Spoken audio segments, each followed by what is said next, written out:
नमस्कार सभी को। कैसे हैं आप सब? बढ़िया ही होंगे। देखिए, थोड़ा सा व्यस्तम इसी वजह से था कि आपके सेकंड ग्रेड संस्कृत डिपार्टमेंट वाली जो एग्ज़ाम्स चल रही थी, इस वजह से थोड़े से वीडियो नहीं डाल पाया। अब ये थोड़े से फ्री हुए हैं, तो अब मैं आपके वीडियो जो भी कंटिन्यूअस अपने वीडियो हैं वो अपलोड कर रहा हूँ मैं। और अपना वर्ण का टॉपिक, एक हिंदी में व्याकरण में जो वर्ण वाला टॉपिक था वो कंप्लीट हो चुका था। आज अपन थोड़ी सी चर्चा करते हैं। एक तो आपके जो रीट पात्रता को लेकर के अपन चर्चा कर रहे थे, तो उस पे मैं थोड़े से संस्कृत के वीडियो, तो बच्चों के काफ़ी कमेंट्स आ रहे हैं कि सर संस्कृत के वीडियो डालें, तो मैं रीट पात्रता को मद्देनजर रखते हुए थोड़ा सा रीट के हिसाब से संस्कृत का वीडियो डाल रहा हूँ आज, है ना, संस्कृत व्याकरण का। अब देखिएगा संस्कृत में है क्या, तो अपन थोड़ी सी चर्चा कर लेते हैं। पहले तो आपके हिंदी की तरह ही रीट का जो सिलेबस है, उस सिलेबस में 30 नंबर की आपके संस्कृत आएगी। द्वितीय लैंग्वेज के रूप में, सेकंड लैंग्वेज के रूप में यदि अपन संस्कृत का चयन करते हैं, वहाँ 30 नंबर की संस्कृत होगी। और ये संस्कृत आपके दो भागों में डिवाइड है। यहाँ पर भी 15 अंक की तो आपकी क्या है, व्याकरण आएगी।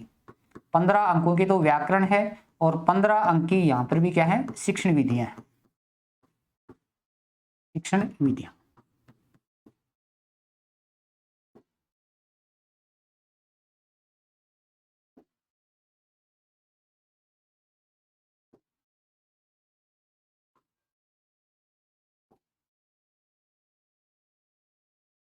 मार्कर चेंज कर लेता हूँ, एक मिनट। शिक्षण विधियां अपन पहले जो पोर्शन ले रहे हैं वो व्याकरण वाला ही पोर्शन ले रहे हैं। देखिएगा, जिस प्रकार से अपने हिंदी व्याकरण में है, उसी प्रकार से संस्कृत व्याकरण में भी अपने कौन कौन से टॉपिक हैं। तो सबसे पहले वही वर्णमाला का टॉपिक है अपने, जिसको उच्चारण स्थान भी है वर्णमाला में, और एक अपने प्रयत्न वगैरह भी हैं। उच्चारण स्थान है, प्रयत्न है, वर्ण का पूरा टॉपिक अपने सिलेबस में है। तो वर्ण का टॉपिक है, संधि का टॉपिक है, समास है, प्रत्यय है, उपसर्ग है, कारक है। इसी तरह से अपने वाच्य परिवर्तन है, लकारों का प्रश्न आएगा, विशेषण विशेषी की पहचान करने का भी प्रश्न आएगा, लिंग पहचान करने का भी अपने प्रश्न आएगा, प्रश्न निर्माण का भी एक प्रश्न आएगा, अपना अशुद्धि संशोधन का भी एक ही प्रश्न आएगा। तो इस प्रकार से कुल मिलाकर के आपके 13-14 टॉपिक अपने व्याकरण में सम्मिलित हैं, उन पे अपन चर्चा करते हैं आज। तो सबसे पहले तो मैं देखो अपना जो टॉपिक है, पहला ही टॉपिक वो वर्णमाला का टॉपिक, वर्णमाला वाले टॉपिक को मैं एक बार ले रहा हूं। देखिएगा, संस्कृत की जो वर्णमाला है ये पूरी की पूरी माहेश्वर सूत्रों पर आधारित है। किस पे आधारित है? माहेश्वर सूत्रों पर आधारित है। और थोड़ी सी आपकी जानकारी के लिए बता दूं कि अपने जो भी जितना भी मैटर पढ़ा है आप लोगों को, शायद उसमें भी आज आपने सेकंड ग्रेड की हिंदी की कोई एग्जाम देकर गया है कोई कैंडिडेट, तो उसमें मिलान किया होगा। हूबहू ऐसे कैसे प्रश्न अपने जो भी अपने कंटेंट दिया है उसमें से आए होंगे, शायद आपने मिलान भी किया होगा। और नहीं किया तो आपका पेपर आपके पास में होगा सेकंड ग्रेड हिंदी का, और उसमें से मिलान कर लीजिएगा। वर्ण के टॉपिक में जितने भी आपके प्रश्न पूछे गए हैं सारे अपने पढ़ाए हुए में से प्रश्न है, चाहे मिलान कर लेना आप आज ही उन पेपर से। तो देखिएगा, माहेश्वर सूत्र है क्या, तो भगवान महेश या भगवान शिव। देखो, महेश किसका पर्यायवाची शब्द होता है? शिव का पर्यायवाची होता है। तो भगवान महेश या भगवान शिव से प्राप्त होने के कारण इन सूत्रों को क्या कहा जाता है? संस्कृत में माहेश्वर सूत्र कहा जाता है। थोड़ी सी इनकी भूमिका बता देता हूं मैं आपको कि इन सूत्रों की आवश्यकता क्यों पड़ी। तो देखिएगा, ऐसा माना जाता है कि जिस तरह से अब संसार में जैसे जनसंख्या निवास कर रही है, ऐसी जनसंख्या हजारों साल पूर्व भी इस जगत में जनसंख्या निवास किया करती थी। फिर होता क्या है कि पृथ्वी पर अत्यधिक पाप बढ़ जाता है, और अत्यधिक पाप बढ़ने के कारण से क्या होता है कि पृथ्वी बहुत ज्यादा विचलित होने लगती है। उस समय ब्रह्मा जी को बहुत ज्यादा चिंता होती है कि ये पृथ्वी है ये पाप से ग्रसित हो गई है, कैसे करके इस पृथ्वी पर से पाप का निराकरण किया जाए। तो ये सोच करके ब्रह्मा जी ने चारों वेदों की रचना की। यानी ऐसा पढ़ा होगा आपने कि वेद अपौरुषीय माने जाते हैं। वेदों की रचना किसी भी मानव के द्वारा नहीं हुई मानी जाती है। वेद जो है वो अपौरुषीय, अपौरुषीय का मतलब ये होता है कि किसी व्यक्ति विशेष के द्वारा रचित नहीं है। इनकी रचना स्वयं किसके द्वारा की गई थी? ब्रह्मा के द्वारा की गई थी। तो ब्रह्मा जी जो थे, इन्होंने इन वेदों की रचना की और 3 वेदों की रचना कर दी। ऋग्वेद, यजुर्वेद और सामवेद, तीनों वेदों की रचना कर देते हैं। और चौथा जो अथर्ववेद है, उस अथर्ववेद की रचना में लगे हुए थे। उसी समय क्या होता है कि पृथ्वी बहुत ज्यादा पास से डगमगा जाती है और पूरी पृथ्वी पर महाप्रलय आ जाता है और पूरी सृष्टि विलुप्त हो जाती है। अब ब्रह्मा जी ने चारों वेदों की रचना जो की थी वो मानव के लिए की थी। अब मानव तो समाप्त हो गए, पूरा जीव जगत समाप्त हो गया। अब ब्रह्मा जी को बहुत ज्यादा चिंता होती है कि अथक प्रयासों के द्वारा जिन वेदों की मैंने रचना की थी उन वेदों का तो अब कोई औचित्य नहीं रहा है। ये सोच करके वो नारद ऋषि को उपदेश देते हैं कि आप पृथ्वी लोक पर के जाकर के देखें कि कोई मानव शेष बच रहा है क्या। तो वो नारद ऋषि इस पृथ्वी लोक पे आते हैं और वो अपने दिव्य दृष्टि से देखते हैं कि हिमालय की गुफाओं में, हिमालय की कंदराओं में एक ऋषि है, वो तपस्या में लीन है और इस ऋषि का नाम होता है मनु। उस ऋषि का नाम क्या होता है? मनु। वह अपनी पत्नी के सहित तपस्या में रत था। अब नारद ऋषि है वो इस मनु ऋषि के पास में पहुंचता है और इस मनु ऋषि से कहता है कि आप दोबारा से संतति उत्पन्न करें क्योंकि सारी सृष्टि विलुप्त हो चुकी है। और वह मनु ऋषि है अपनी पत्नी के सहित होकर के संतति उत्पन्न करते हैं और मनुष्य उत्पन्न होने के कारण हम सब क्या कहलाते हैं बताओ? मानव कहलाते हैं। इस प्रकार से मानव की उत्पत्ति तो हो जाती है। लेकिन देखो ये जो मानव था, ये आपने पढ़ा भी होगा इतिहास वगैरह में कि ये मानव आदि मानव था। इस आदि मानव को कोई भी रहन सहन का भी सलीका नहीं था, खान पान का सलीका नहीं था, किस प्रकार से जीवन जिया जाता उसका भी कोई इनको तजुर्बा नहीं था। अब ये जो मानव था ये तो कभी भी उन वेदों की जो संस्कृत भाषा में, क्लिश भाषा में लिखे गए थे, उन वेदों का अध्ययन करने में समर्थ नहीं था। अब ब्रह्मा जी को दोबारा से हजारों साल फिर गुजर जाते हैं। ब्रह्मा जी को दोबारा से चिंता होती है कि मेरे वेदों का अध्ययन करने में तो ये मानव कभी भी समर्थ नहीं हो पाएगा। ये सोच करके ब्रह्मा जी दोबारा से इस नारद ऋषि को आदेश देते हैं कि आप दोबारा से पृथ्वी लोक पर जाओ और ऐसे किसी ऋषि महात्मा की खोज करें जो कोई संस्कृत की व्याकरण की रचना कर सके। और ब्रह्मा जी है नारद ऋषि हैं, वो पृथ्वी लोक पर आते हैं और वो देखते हैं एक ऋषि होता है जिसका नाम होता है पाणिनि। उस ऋषि का नाम क्या होता है? पाणिनि। ये पाणिनि नाम का ऋषि होता है। इसके पास में नारद ऋषि पहुंचते हैं और उसको कहते हैं कि ब्रह्मा जी ने आदेश दिया है कि आप संस्कृत की व्याकरण की रचना करें।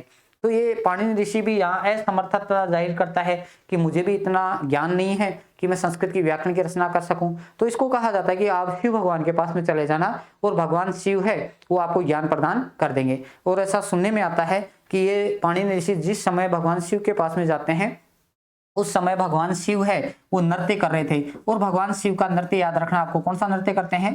तांडव। भगवान शिव है वो तांडव नृत्य कर रहे थे और तांडव नृत्य करते करते अपने वाद्य यंत्र को बजा रहे थे और उनके वाद्य यंत्र का नाम क्या है? डमरू। इस वाद्य यंत्र डमरू से उत्पन्न जो ध्वनियां थी उन ध्वनियों को ये पाणिनि ऋषि है एक जगह संग्रहित कर लेता है, उन ध्वनियों को सुन लेता है और उन क्रमबद्ध ध्वनियों को संग्रहित करके अपने घर वापस लौट जाता है। अब सुनना, ये पाणिनि ऋषि अपने घर आ गया और पाणिनि ऋषि ने आते ही कोई पुस्तक की रचना इत्यादि करना शुरू नहीं किया। पाणिनि ऋषि अपने घर आकर के सो जाता है और सुबह जब ये प्रातः काल जब उठता है तो ये प्रातः काल मुर्गे की जो प्रातः कालीन ध्वनि होती है उस मुर्गे की ध्वनि को सुनता है। और बताओ मुर्गे की ध्वनि क्या होती है? कुकू कू। ये इस प्रकार की ध्वनि होती है सुबह की मुर्गे की। और इस ध्वनि को कौन सुन लेता है? पाणिनि ऋषि सुनता है। और ऐसा माना जाता है कि इस ध्वनि को सुन करके ही पाणिनि ऋषि ने क्या लिखे? माहेश्वर सूत्र लिखे। और उन माहेश्वर सूत्रों में भी कभी आपसे पूछ लिया जाए कि संस्कृत की पूरी वर्णमाला को लिखा गया था, लेकिन सबसे पहले कौन से स्वर का वर्गीकरण किया था? तो स्वर का वर्गीकरण किया था। कौन से स्वर का? उस स्वर का। क्योंकि कुकू कू इसमें जो पहला स्वर है इसको उन्होंने रासु माना, दूसरा जो ऊ की मात्रा है इसको दीर्घ माना और तीसरा जो ऊ की ध्वनि आ रही है इसको प्लुस स्वर माना। तो सर्वप्रथम कभी प्रश्न आ जाए कि पाणिनि ऋषि के द्वारा सर्वप्रथम किस स्वर का वर्गीकरण किया गया था, तो स्वर कौन सा माना जाता है? ऊ स्वर माना जाता है। इस उस स्वर का वर्गीकरण किया, रासो दीर्घ प्लुते, फिर दोबारा से वर्गीकरण किया, फिर आगे वर्गीकरण किया, वो पूरा वर्गीकरण अपन पढ़ेंगे। तो देखो भगवान महेश वो जो ध्वनि उत्पन्न हो रही थी ना डमरू से, उन ध्वनियों को उन्होंने संग्रहित कर लिया था और उन ध्वनियों को क्या कहा जाता है? माहेश्वर सूत्र कहा जाता है। तो भगवान शिव या भगवान महेश से प्राप्त होने के कारण इन सूत्रों को क्या कहा जाता है? माहेश्वर सूत्र या शिव सूत्र कहा जाता है। तो एक तो ये सूत्र आपको संस्कृत में याद होने चाहिए। ये 14 प्रकार के माहेश्वर सूत्र हैं। ऐसा प्रश्न भी कई बार पूछ लिया जाता है कि माहेश्वर सूत्राणि कति, यानी माहेश्वर सूत्र हैं कितने? तो माहेश्वर सूत्रों की संख्या जो मानी जाती है वो चतुर्दश मानी जाती है। ये संस्कृत का शब्द आपको याद रखना है। माहेश्वर सूत्रों की संख्या 14 प्रकार के माहेश्वर सूत्र होते हैं, 14 इनकी संख्या मानी जाती है। अब 14 प्रकार के माहेश्वर सूत्र कौन कौन से हैं उनका अपन एक बार वर्णन पढ़ते हैं। इनको मैं लिख रहा हूं। आपको इसी तरह से इनको याद रखना है। देखो, सबसे पहला जो सूत्र होता है वो सूत्र होता है ए पी उ ण। दूसरा जो सूत्र होता है वो होता है री लृ कै। तीसरा जो सूत्र होता है वो होता है ए ओ और गै। चौथा जो सूत्र होता है वो होता है आई आउ और चे। पांचवा सूत्र होता है वो होता है ये वे रे और टे। छठा जो सूत्र होता है वो होता है ले और अणे। फिर देखिएगा 7 नंबर का सूत्र जो होता है वो होता है लण, फिर ये मैं गे ने ने और मैं यम गणनम।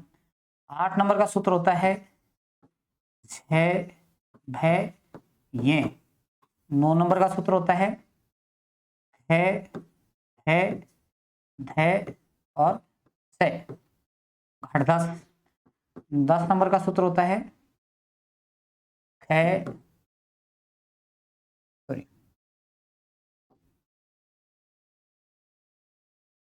10 के बाद में आता है जय बे गे डे दे और से। फिर 11 नंबर का सूत्र होता है खे थे छे ठे थे से टे ते और वे।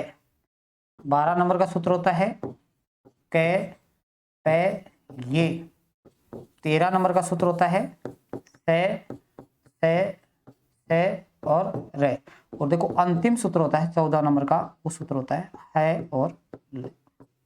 तो ये 14 प्रकार के मायूस सूत्र आपको जैसे मैंने लिखे हैं उसी तरह से आपको याद होने चाहिए। अब आपको ये लग रहा होगा इतने याद होते हैं क्या? वो याद हो जाएंगे। इनका तरीका बता रहा हूं मैं आपको कैसे याद होंगे।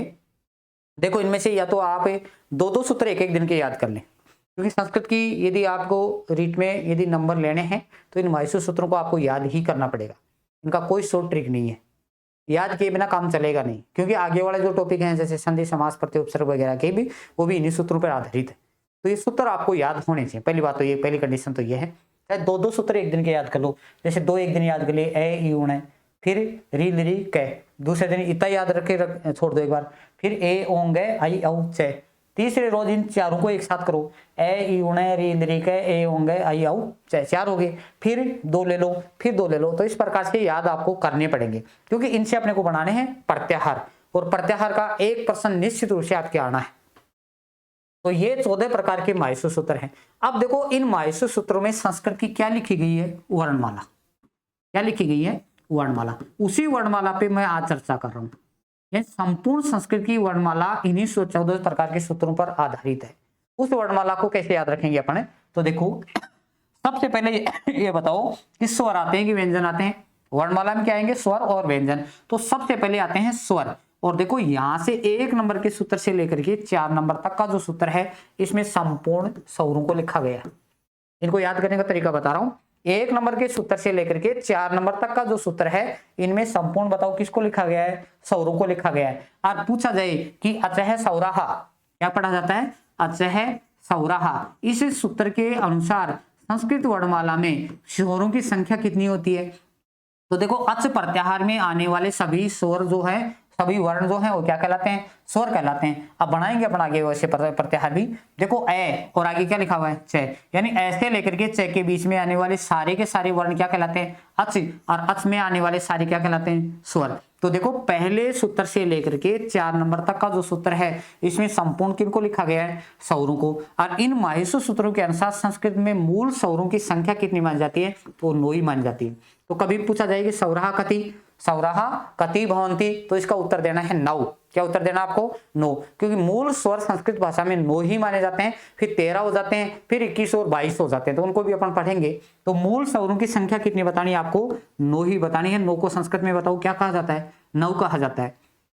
कैसे हुए 9? तो देखो, इन मायूस सूत्रों का अंतिम वर्ण सभी में हलंत है, इसको अपन काउंट नहीं करना है। जो भी मायूस सूत्र, जैसे पहला है ए ई उण, अण कैसे लिखा हुआ है? हलंत लिखा हुआ है। री लिरी कै कैसे लिखा हुआ है हलंत, ए ओंग गै कैसा लिखा हुआ है हलंत, आई औ चे कैसा लिखा हुआ है हलंत, है ये वरट टे हलंत है, लण ण हलंत है। तो सभी वर्ण माहेश्वर सूत्रों का अंतिम वर्ण कैसा है हलंत है। इसको कभी भी मूल वर्ण वाला में शामिल नहीं किया जाता है। दूसरी बात आपको ये भी देखनी है कि ये जो माहेश्वर सूत्र है इसमें किसी भी वर्ण की पुनरावृत्ति नहीं हुई है, एक वर्ण का दो बार प्रयोग नहीं हुआ है, केवल मात्र एक ही वर्ण ऐसा है जिसकी पुनरावृत्ति हुई है, और वो वर्ण देखते हैं, देखो कौन सा है, तो वो वर्ण है आपके सामने, मार्कर चेंज कर लो, वो वर्ण है कौन सा वर्ण है, यानी केवल है वर्ण की पुनरावृत्ति है, बाकी किसी भी वर्ण की पुनरावृत्ति नहीं हुई है। अब देखो यहां से अपन काउंट करेंगे, पहला स्वर क्या रहा है ए, फिर क्या है ई, फिर क्या है उ, अणे को छोड़ देंगे अंत में है तो, फिर क्या है री, फिर ली, कै को छोड़ देंगे, फिर ए, फिर ओ, गै को छोड़ देंगे, आई आउ, चे को छोड़ देंगे। तो यहां तक के सारे स्वर आ गए। अब इन्हें यहां से गिन लो आप, देखो 1 2 3 4 5 6 7 8 और 9। तो अच प्रत्याहार में आने वाले सभी वर्णों को क्या कहेंगे स्वर कहेंगे, और मूल स्वरों की संख्या बताओ कितनी होती है 9 स्वर होते हैं। फिर देखो यहाँ अपन स्वर संस्कृत भाषा में स्वरों की संख्या 13 भी पढ़ते हैं, त्रयोदश भी होती है। वो कैसे होती है, तो एक यहाँ सूत्र होता है, वो सूत्र क्या होता है कि अस्से सो सूत्र होता है, अस्से सो। इस सूत्र के अनुसार ये कहा जाता है कि इनके 4 स्वरों के दीर्घ स्वर और हो जाते हैं। वो 4 स्वर कौन से, तो ये प्रारंभिक वाले ए ई उ और री, यहां तक के जो प्रारंभिक जो 4 स्वर हैं इनके क्या हो जाते हैं दीर्घ और मान लिए जाते हैं। बताओ ए का दीर्घ क्या हो जाता है आ, छोटी ई का दीर्घ क्या हो जाता है बड़ी ई, छोटे उ का दीर्घ क्या हो जाता है बड़ा उ, और री का भी संस्कृत में दीर्घ होता है, हिंदी में तो नहीं होता है, और ये दीर्घ री। तो पहले कितने थे 9, और 9 में कितने जोड़ देंगे 4, तो संख्या कितनी हो गई 13। तो मूल स्वर तो कितने हैं 9। मूल स्वर कभी भी पूछे जाए तो 9 बताने, लेकिन कुल स्वर बताने हैं कितने आपको 13 बताने। तो 1 नंबर के सूत्र से लेकर के 4 नंबर तक के सूत्रों में संपूर्ण किनको लिखा गया है बताओ स्वरों को, स्वरों की मूल संख्या 9 और कुल स्वर कितने हो जाते हैं 13। फिर देखो 5 नंबर के सूत्र से लेकर के और ये 14 नंबर तक का जो सूत्र है इसमें संपूर्ण किनको लिखा गया है व्यंजनों को, इनको लिखा गया है व्यंजनों को। इन व्यंजनों का क्रम कैसे लिखा हुआ है, तो ध्यान देना सबसे पहले 5 नंबर और 6 नंबर का जो सूत्र है इसमें है को तो एक बार छोड़ देंगे क्योंकि है का 2 जगह प्रयोग है, यहाँ वाले को तो गिनेंगे, यहाँ वाले को छोड़ देंगे एक बार। आगे चलो ये वे रे, टे को छोड़ दो और फिर क्या जाता है ले, और फिर किसको जोड़ देंगे अणे को। तो संस्कृत में इनका क्रम यही होता है ये वे रे ले। अंतस्थ जो व्यंजन होते हैं उनका संस्कृत में क्रम यही होता है ये वे रे ले। हिंदी में तो क्रम क्या होता है ये रे ले वे, वो संस्कृत में इनका क्रम होता है ये वे रे ले। और इन व्यंजनों को संस्कृत में या हिंदी में क्या कहा जाता है बताओ अंतःस्थ व्यंजन। तो देखो व्यंजनों में सबसे पहले जो व्यंजनों में स्थान दिया गया है वो किस व्यंजनों को दिया गया है अंतस्थ व्यंजनों को स्थान दिया गया है। और अंतस्थ व्यंजनों का सही क्रम लगभग परीक्षा में पूछ लिया जाता है कि संस्कृत व्याकरण में अंतस्थ व्यंजनों का सही क्रम क्या है। एक ऑप्शन में आता है ये रे लेवर, एक में आ जाता है ये वे रे ले। दोनों भाषाओं से आप परीक्षा दे रहे हैं रीट इत्यादि की, तो दोनों भाषाओं में आपको ध्यान रखना है हिंदी में आए अंतस्थ व्यंजनों का सही क्रम क्या है, तो आपको उत्तर देना है ये रे ले वे। और यदि संस्कृत में यही प्रश्न आए कि अंतस्थ व्यंजनों का सही क्रम क्या है, तो उत्तर देना है आपको ये वे रे ले। तो ये वे रे ले ये अंतस्थ व्यंजनों को स्थान दिया गया है। तो व्यंजनों में सबसे पहले किसको स्थान दिया बताओ अंतस्थ व्यंजनों को, और अंतस्थ व्यंजनों की क्रम क्या है ये वे रे ले। फिर देखो 7 नंबर के सूत्र से लेकर के और 12 नंबर तक का जो सूत्र है इनमें स्थान दिया है स्पर्श व्यंजनों को। किनको स्थान दिया है स्पर्श व्यंजनों को। स्पर्श व्यंजन होते कितने हैं 25 पंचविंशति होते हैं 25 होते हैं। अब देखो स्पर्श व्यंजन कहते किसको हैं, कैसे लेकर के मैं तक के व्यंजन को स्पर्श व्यंजन कहा जाता है। वर्ग होते हैं, और वर्ग हिंदी में बताओ कितने होते हैं 5 वर्ग होते हैं। कौन कौन से कै, फिर चे, फिर टे, फिर तय और फिर पे, और पे का 5वां वर्ण क्या हो जाता है मैं हो जाता है। तो शुरू कहां से हुए कैसे, अंत कहां हो रहा है न से मैं तक। तो कैसे लेकर के मैं तक के व्यंजनों को बताओ क्या कहते हैं स्पर्श व्यंजन। अब देखिएगा अपन जो अमूमन पढ़ते हैं वो तो क्या पढ़ते हैं सबसे पहले पहला वर्ण, फिर दूसरा, तीसरा, चौथा, पांचवा। प्रत्येक वर्ग में 5-5 वर्ण होते हैं। यहाँ जो क्रम दिया हुआ है वो स्पर्श व्यंजनों का विपरीत क्रम दिया हुआ है। विपरीत क्रम कैसे, 7 नंबर का जो सूत्र है उसमें प्रत्येक वर्ग का वर्ण आ रहा है कौन सा 5वां। प्रत्येक वर्ग का सबसे पहले कौन सा वर्ण आ रहा है 5वां। देखो ये 5वां, मैं 5वां, गए 5वां, अणय 5वां, अन्य भी क्या है 5वां। अंतिम को तो छोड़ देंगे। तो सबसे पहले स्पर्श व्यंजनों में प्रत्येक वर्ग का कौन सा वर्ण आ रहा है? 5वां। फिर देखो 8 नंबर और 9 नंबर के सूत्र में झ भ घ ढ ध, प्रत्येक वर्ग का बताओ कौन सा वर्ण आ रहा है? चौथा। फिर 10 नंबर के सूत्र में ज ब ग ड द, प्रत्येक वर्ग का कौन सा वर्ण आ रहा है? तीसरा। फिर देखो 11 नंबर का जो सूत्र है इसमें ख फ छ ठ थ, यहां तक तो प्रत्येक वर्ग का कौन सा वर्ण है? दूसरा। फिर देखो च ट त, और दो यहां से ले लेंगे क और प, प्रत्येक वर्ग का कौन सा वर्ण आ रहा है? पहला। समझ में आया कि नहीं आया? ऐसे ही याद करने आपको। सबसे पहले किसको स्थान दिया था बताओ व्यंजनों में? अंतस्थ व्यंजनों को। कौन कौन से सूत्र में? 5 नंबर और 6 नंबर में। 7 नंबर के सूत्र में स्पर्श व्यंजनों को विपरीत क्रम। विपरीत का मतलब क्या है? वैसे तो क्रम क्या होता है? पहला, दूसरा, तीसरा, चौथा, पांचवा। यहाँ सबसे पहले कौन सा वर्ण आएगा? पांचवा। फिर कौन सा आएगा? चौथा। फिर कौन सा आएगा? तीसरा। और फिर कौन सा आएगा? दूसरा। और अंत में कौन सा जाएगा? पहला। तो सबसे पहले प्रत्येक वर्ग का 5वां वर्ण कौन से सूत्र में? 7 नंबर में। 8 नंबर और 9 नंबर में प्रत्येक वर्ग का कौन सा वर्ण? चौथा। 9 नंबर और सॉरी 10 नंबर के सूत्र में प्रत्येक वर्ग का कौन सा रहा है? तीसरा। 11 नंबर में आधे यहां भाग तक तो क्या रहा है? प्रत्येक वर्ग का दूसरा। आधा तो इसमें ले लेंगे और 2 वर्ण यहां से ले लेंगे, प्रत्येक वर्ग का बताओ कौन सा वर्ण आ रहा है? पहला। और अंत में बताओ 13 और 14 नंबर का, सॉरी 13 और 14 नंबर का जो सूत्र है इनमें देखना से रेको छोड़ दो और लेको छोड़ दो, तो से और अंत में क्या आ रहा है? इन व्यंजनों को बताओ कौन से व्यंजन कहा जाता है? ऊष्म व्यंजन। कौन से व्यंजन कह देंगे इनको? ऊष्म व्यंजन। तो अंत में ऊष्म व्यंजन को स्थान दिया गया है। तो यहां तक व्यंजनों की संख्या बताओ कितनी हो रही है? तो स्पर्श व्यंजन कितने हैं? 25। अंतस्थ व्यंजन कितने हैं? 4। और ऊष्म व्यंजन भी कितने हैं? 4। 25 और 4 29 और 4 कितने हो गए?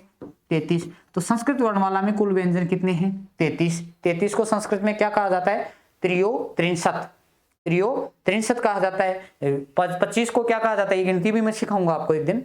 एक ही क्लास लेंगे अपन जिसमें संस्कृत और हिंदी दोनों भाषाओं की गिनती का अपन वर्णन कर लेंगे। एक ही वीडियो में डाल दूंगा मैं पूरी की पूरी हिंदी की गिनती, क्योंकि वहां भी पूछा जाता है। पिछली रीड में जैसे पूछा था कि इसको क्या कहते हैं, इसका शुद्ध रूप क्या है? 31, 31, 31, 31 ऐसे ऑप्शन थे, तो इसका सही ऑप्शन होता है 31। ई डबल कै ती और से 31 इसका सही। तो संख्यावाची शब्द वो आपके हिंदी में भी है टॉपिक, वो संस्कृत में भी टॉपिक है। एक प्रश्न आपका हिंदी में सही हो जाएगा, एक संस्कृत में सही हो जाएगा। एक ही क्लास के जो टॉपिक है, एक ही क्लास अपन लेंगे और उस क्लास में ही आपका 2 प्रश्नों का मैटर है वो तैयार हो जाएगा। एक साइड में अपने हिंदी की गिनती लिख देंगे और एक साइड में आपको संस्कृत की गिनती लिख देंगे।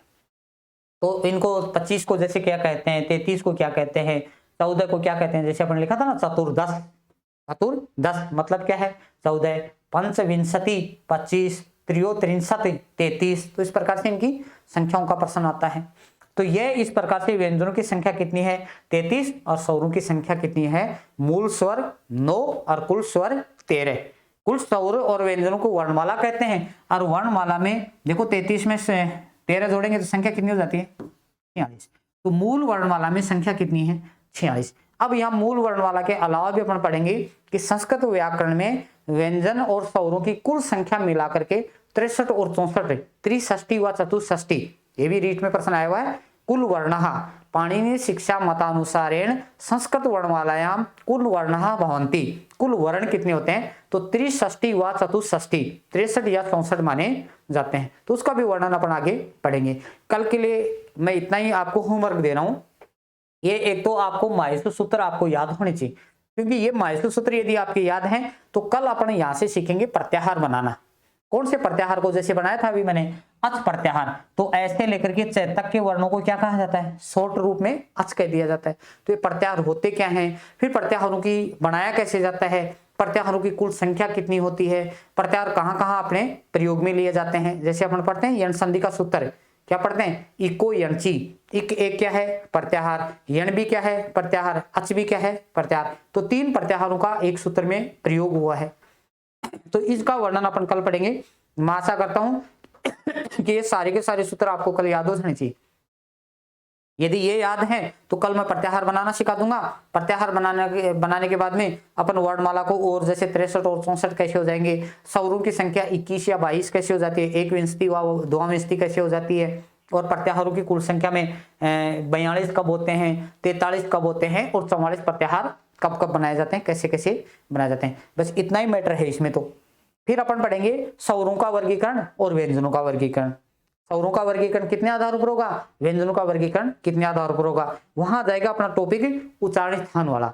एक प्रश्न यहां से आना है, एक प्रश्न आपके उच्चारण स्थान में से आना है, तो उच्चारण स्थान पढ़ेंगे। और फिर एक प्रश्न आपके प्रयत्न वाला, आभ्यंतर प्रयत्न, बाह्य प्रयत्न। जैसे पिछली रीट में ये प्रश्न था, बाह्य प्रयत्नानि कति, बाह्य प्रयत्नों की संख्या कितनी होती है, केवल संख्यात्मक प्रश्न था, 5 होते हैं कि 11 होते हैं। आभ्यंतर प्रयत्न तो होते हैं 5 और बाह्य प्रयत्न होते हैं 1 का 10, 11 माने जाते हैं। तो वो वर्णन अपन कल की क्लास में कर लेंगे। आज के लिए इतना ही काफी है। स्वस्थ रहें, हैप्पी न्यू ईयर आप सभी को, नववर्ष की हार्दिक शुभकामनाएं। और मैं यही आशा करता हूं कि अगला जो नया साल आपका हो वो किसी गवर्नमेंट स्कूल में छुट्टियां मनाने के रूप में हो। धन्यवाद।